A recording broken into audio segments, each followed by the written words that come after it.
Here we go. It's a 4th of July road opening. It seems like I always have to do jobs like this on a holiday weekend. Now, if you follow my page, this is actually the same job where I thought it was the cable company that put their cable line through the pipe. And it turned out I was totally wrong about everything, including the location of the pipe.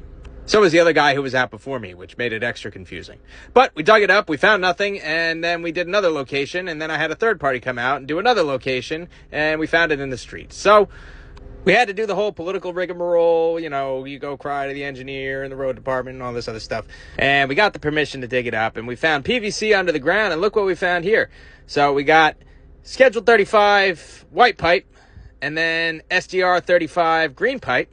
And then look at this. This is the best part. We're right over the top of the water main, and we got fern cones. The fern cones collapsed, dropped the pipe in the street. My snake was into the dirt. We couldn't even get it out.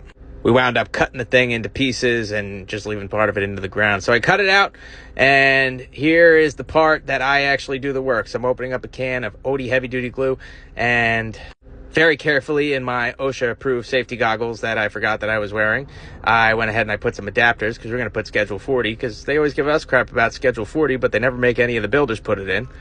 And I had to switch from the heavy-duty glue to the rain or shine, because there must have been a dripping faucet or something inside, and the rain or shine, you know, it's better for stuff like that. Here you see I'm cutting the pipe. I have a Sawzall. My ratchet cutters were not big enough to cut that. Not for lack of trying, of course.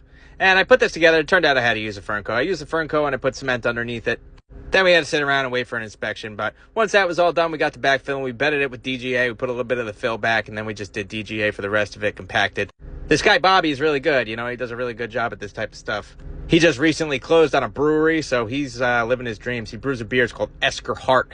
He was working with a brewery in Connecticut before, and now he's going off on his own. He just, you know, is opening his brewery probably the beginning of next year in Highbridge, New Jersey. So that's pretty awesome. I'm glad he's living his dreams and stuff. But I am going to miss him when he starts doing just that. But hey, follow him on Instagram. So we got this buttoned up. We got everything settled. Now we just got to do the final compaction test. And it's a go. See you on the next one.